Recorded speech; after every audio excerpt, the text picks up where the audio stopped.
ये तो पूरी बगिया जैसी लग रही है। इसको अपने बगीचे से तोड़ कर लाई हूँ। बगीचा? अरे माँ, किराए का लिया है एक जगह, वहीं पर ना थोड़ा बहुत सब्जी लगा लेती हूँ, उसी को सुबह तोड़ कर बेचने निकलती हूँ। अच्छा अच्छा। पता है अम्मा, पहले हमारे पास ना खूब जमीन थी, लेकिन ताऊ जी के बेटों ने सब हड़प लिया, हम लोग बेघर हो गए। बहुत दिन तक इधर उधर भटके थे, लेकिन भगवान की कृपा से बाद में थोड़ा बहुत तो ठीक हो ही गया। मेहनत करने वाला खाली हाथ रह जाए, इससे बड़ा दुख और क्या होगा। लेकिन तू चिंता मत कर, तू तो बहुत मेहनती दिखती है, समय के साथ सब ठीक हो जाएगा। हाँ माँ जी, क्या करे, जिंदगी तो जीनी ही पड़ती है, रोने से पेट नहीं भरता, इसीलिए तो यही काम पकड़ लिया। अच्छा, तेरे घर में और कौन कौन है? मेरे पति गुड्डू है, यही आपकी गली में कपड़ा प्रेस करने का काम करते हैं। मेरी सासू माँ है जो पहले बच्चा मालिश करने का काम करती थी, और अभी तो फिलहाल एक बूढ़ी अम्मा के बगीचे में फूल और पौधे लगाने का काम कर रही है। ठीक ठाक पैसा मिल जाता है उनको माँ जी। अरे गुड्डू, ये नाम तो कहीं सुना सुना सा लग रहा है। ओह, तू उस गुड्डू की पत्नी है? हाँ माँ जी, वही गुड्डू। अच्छा अच्छा, तो तुझे घर का काम भी तो करना पड़ता होगा ना? हाँ माँ जी, सुबह सुबह बच्चों को स्कूल भेजती हूँ, घर का काम करती हूँ, फिर सब्जी बेचने निकल जाती हूँ, शाम को लौट कर फिर चूल्हा चौका करती हूँ। कभी कभी तो इतने कपड़े हो जाते हैं कि पूछो मत माँ जी। सब सब्जी बेचने के बाद ही निपटाती हूँ। रात तक तो थकान ही थकान रहती है। सच में तू तो बहुत मेहनती है। भगवान तुझे मेहनत का फल जरूर देगा। हाँ माँ जी, वैसे पहले तो अपने बेटे के साथ छोटी बहन के घर में रह रही थी, और गुड्डू यहाँ पर काम करता था। गुड्डू ने धीरे धीरे पैसा बचाया, फिर किराए का घर ले लिया। उसी से टोकरी भर सब्जी लेकर अब गली गली घूमती हूँ। मेरी बहन भी यही करती है माँ, बेचारी ने मेरी बहुत मदद की। इस तरह ममता और अमृता बैठकर देर तक बातें करती रही, सब्जियों से लेकर अपने घर गृहस्थी तक की। अब ममता 2-3 दिन छोड़कर अमृता देवी के घर जरूर पहुँचती थी। माँ जी, देखिए आज कितनी ताजी भिंडी और टमाटर लाई हूँ। आज देखा? ममता टोकरी रखकर बैठ जाती है। आपको पता है माँ जी, कल मेरे छोटे ने अपनी मैडम से कह दिया, मेरी माँ सबसे अच्छा पराठा बनाती है। मैडम तो खुश हो गई, पर बाकी बच्चों ने हंसी बना दी। बच्चों के मुंह से ऐसी बातें सुनना कितना अच्छा लगता है ना? हाँ माँ जी, बच्चे ही तो जिंदगी की असली खुशी है। कभी बच्चों का जिक्र, कभी पड़ोसियों का, कभी बाजार की बातें। अच्छा माँ जी, आपको जो जो सब्जी अच्छी लग रही है आप रख लो, अब हम चलते हैं। वो क्या है ना, हमको बाजार जाना है, तो वहाँ से कुछ बीज वगैरह लेकर आने हैं। ठीक है। 3-4 दिन बाद ममता जब अपनी सब्जी की टोकरी लिए आंगन में दाखिल हुई, उसने देखा कि अमृता देवी जमीन पर बैठी घुटने दबा रही है। अरे माँ जी, क्या हो गया आपको? बेटा, ये घुटनों का दर्द है। जाने कितने डॉक्टर को दिखाया, दवाइयाँ खाई, मगर आराम नहीं मिला। अरे तो इसमें घबराने की क्या बात है? देखिए माँ जी, पालक और मेथी का तेल लगाइए, यह हड्डियों के लिए बहुत फायदेमंद होता है। सहजन की फली भी अच्छा असर करती है माँ जी। मैं ना आपके लिए एक तेल लेकर आऊंगी कल, जो मैं घर पर ही बनाती हूँ। उससे रोज घुटनों पर मालिश करिएगा, आपको आराम मिलेगा। अच्छा, ला देना बेटा। इस दर्द में तो किसी को मेरी फिक्र ही नहीं है। अब तू ही मेरा थोड़ा ख्याल रख लेना बेटा। अरे माँ जी, क्या आप भी? इसके अगले ही दिन ममता एक छोटी शीशी में तेल लेकर आई, जिसे अमृता देवी ने रोज लगाना शुरू कर दिया, जिससे उसका धीरे धीरे दर्द भी कम होने लगा। ममता, तेरे इस तेल ने तो सच में कमाल कर दिया। यकीन ही नहीं हो रहा। पता नहीं तेरा कैसे शुक्रिया अदा करूं। अरे माँ जी, इसमें कौन सी बड़ी बात हुई जो आप मेरा शुक्रिया अदा करेंगी? जैसे मेरी सास है वैसे आप है मेरे लिए। फिर आया संडे का दिन। राधा अपने कमरे में बैठी थी। माँ जी, आज ना ऑफिस की छुट्टी है, मेरा मन है आज बाहर का पिज्जा मंगवा लें। मैं खाना नहीं बनाऊंगी, बहुत थकान है। और शाम को मेरा थोड़ा बाहर जाने का भी प्लान है। क्या? तुमको जरा सा भी घर गृहस्थी का ख्याल नहीं है? तुमसे अच्छी तो वो सब्जी वाली है। सुबह अपने बच्चों को स्कूल भेजती है, सास के लिए, पति और बच्चों के लिए खाना भी बनाती है। उसके बाद मोहल्ले में टोकरी उठाकर सब्जी बेचती है। सोचो, उसके पास न ठेला है न गाड़ी।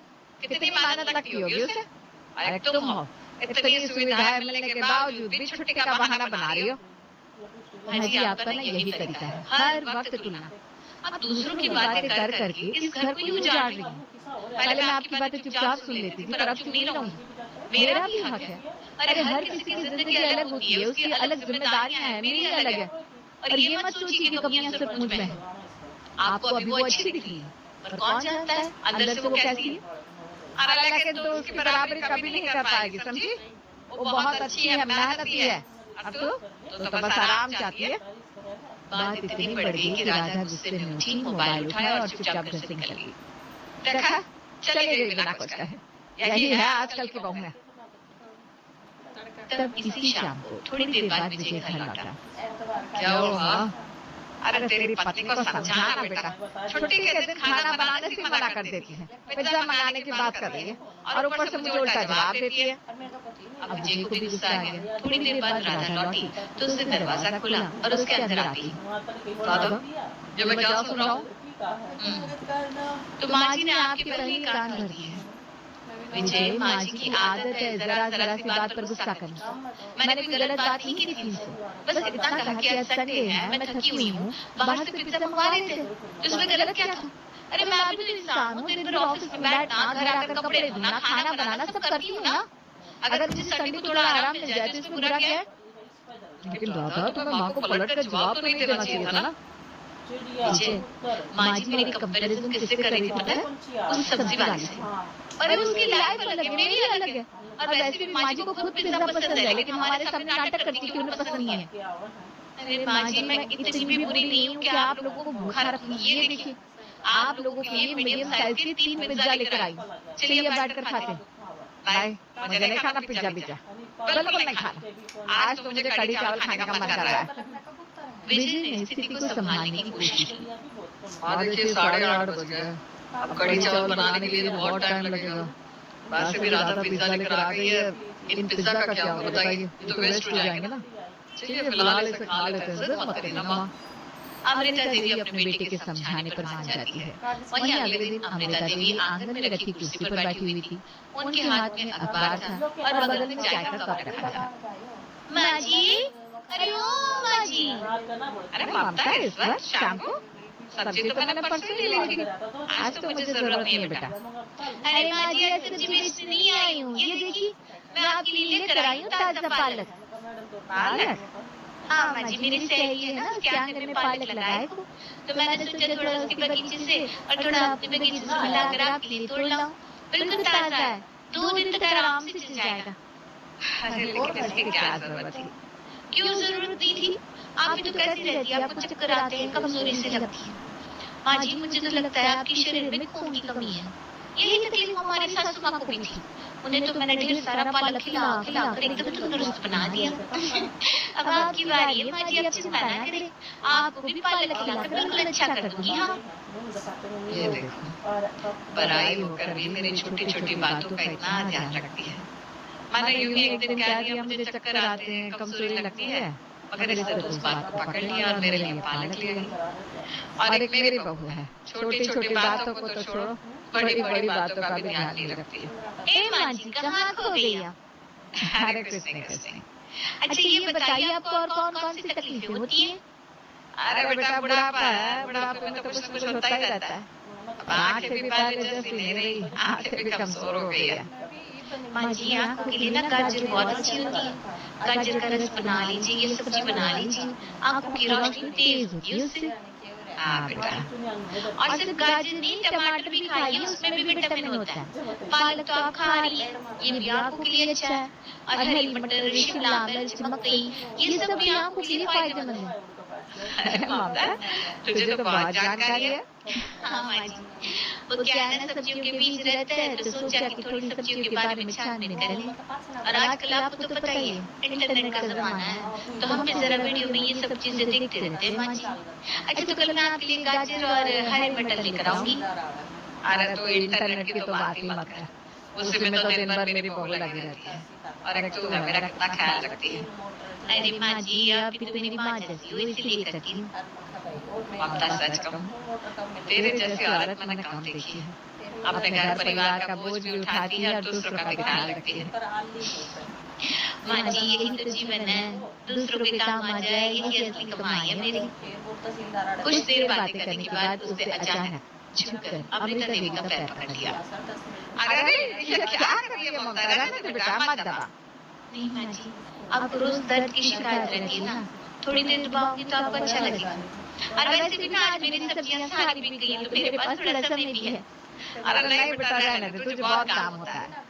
माँ जी, आपकी सेवा करने से तो पुण्य मिलेगा हमें। अमृता देवी बार बार मना करती रही, लेकिन ममता ने धीरे धीरे उनके पैर दबाने शुरू कर दिए। उसी समय गली से साइकिल की घंटी की आवाज आई। गुड्डू साइकिल खड़ा करके आंगन में आ गया। अरे ममता, पैर दबा रही है? हाँ माँ जी, की घुटने में दर्द था तो सोचा थोड़ा आराम दिला दूं। वाह, अच्छा काम कर रही है। दबा दबा, तू तो सबका ध्यान रखती है। अरे तेरी पत्नी बहुत अच्छी है बेटा, घर का सारा काम करती है और देखो मेरी भी कितनी सेवा करती है, मेरी छोटी छोटी बातों का ध्यान रखती है। अरे इतना तो मेरी बहू भी नहीं करती, इतना तो छोड़ खाना भी नहीं करती मेरी बहू, बस अपने काम में और फोन में लगी रहती है। जब देखो ऑफिस से फोन आता रहता है।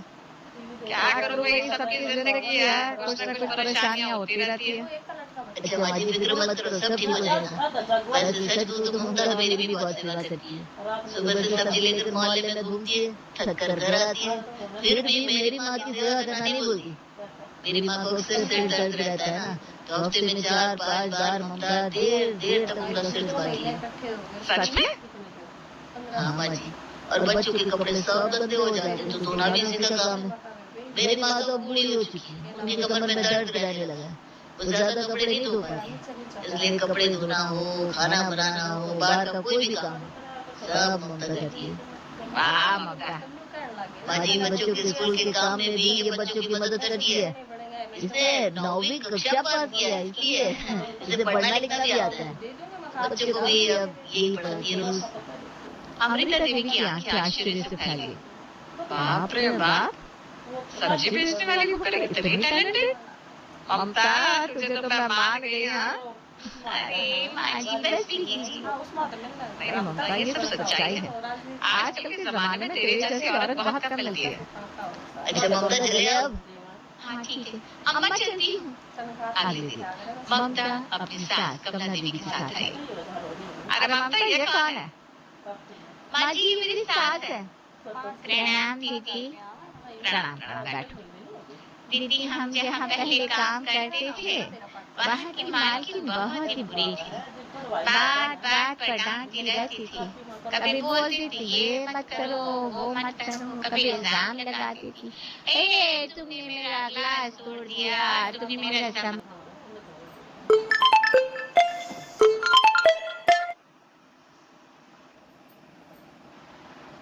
कहती हो गई, मुझ पर इल्जाम लगा दिया और मुझे काम से निकाल दिया।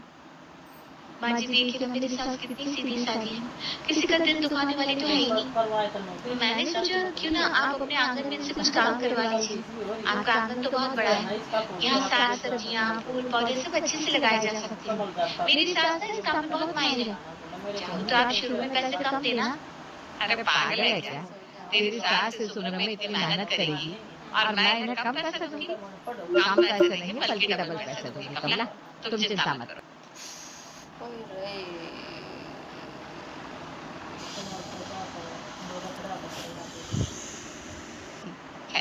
छुट्टी वाले दिन राधा चाय लेकर आंगन में आई, जहाँ अमृता देवी ममता से बातें कर रही थी। माँ जी चाय पी लीजिए। अमृता देवी ने उसकी तरफ देखा भी नहीं, राधा का चेहरा उतर गया, वो चुपचाप अंदर चली गई। वहीं थोड़ी देर बाद वो अपने हाथों से गर्मा गर्म समोसे बनाकर लेकर आई।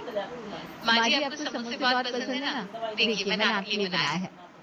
अमृता देवी अचानक गुस्से में बोल रही, मैं इन दिनों बाहर का नहीं खा रही हूँ, मेरी तबीयत ठीक नहीं है, लेकिन तुझे कैसे पता होगा? तू कहाँ ध्यान रखती है मेरा? मेरे साथ चाहे कुछ भी हो तुझे कोई फर्क नहीं पड़ेगा। जी कम से कम इस सब्जी वाले के सामने तो मेरी इतनी बेइज्जती मत कीजिए। क्यों ना करो बेइज्जती, तू है ही इस लायक। देख इसे, ममता मेरी कितनी सेवा करती है, अपने बगीचे से चुन चुन कर पालक लाती है, कभी तेल लाती है, कभी दवा सब्जी सब इतना ध्यान रखती है मेरा। ये पता है, एक हफ्ते पहले मुझे चक्कर आ गया था, वो तो कहो कि सही समय पर ममता ने मुझे उठा लिया, लेकिन मैं तुझे ये सब क्यों बता रही हूँ? हाँ जी, आप जानती हैं कि मैं ऑफिस जाती हूँ, मेरे पास उतना समय नहीं होता है, लेकिन घर आकर मैं भी तो सारा काम करती हूँ, आपके कपड़े धोती हूँ, बिस्तर की चादरें बदलती हूँ, आपके कमरे और अलमारी की सफाई करती हूँ। और जो तेरी इतनी जुबान चलती है उसका क्या करूँ मैं? तमीज नहीं है कि सास से कैसे बात करते हैं, जरा सा कुछ बोल दिया तो जवाब देने लगी, जुबान लड़ा रही है। देखो ममता, ये है मेरी बहू। माँ जी इतना परेशान मत होइए, आपकी तबीयत पहले से ही ठीक नहीं है, भाभी ने आपके लिए इतने प्यार से समोसे बनाए हैं, खा लीजिए ना, घर का बना है। देखा राधा, जिसे तू सब्जी वाली कहकर छोटा समझ रही थी, यही अभी तेरे लिए बोल रही है। राधा चुप रही। वो ममता के सामने ड्रामा नहीं करना चाहती थी, इसलिए वो अपने कमरे में चली गई और रोने लगी। आज माँ जी ने मेरी बेइज्जती कर दी एक सब्जी वाली के सामने। कुछ देर बाद अमृता देवी कमरे में आई। मुझे पता है, मुझे चक्कर आते हैं, आंखें कमजोर हो गई है, घुटनों में दर्द रहता है, लेकिन तूने कभी ध्यान नहीं दिया। माँ जी, मैंने तो आपसे कहा था डॉक्टर के पास चलते, लेकिन आप ही नहीं मानती, इसमें मेरी क्या गलती? और इतने दिनों से आप मुझसे गुस्सा थी, मैं रोज कोशिश करती थी आपसे बात करने की, लेकिन आप ही नहीं बोलती थी मुझसे। अरे चुप, सब काम ना करने के बहाने हैं, तो खुद मुझसे बात नहीं करती और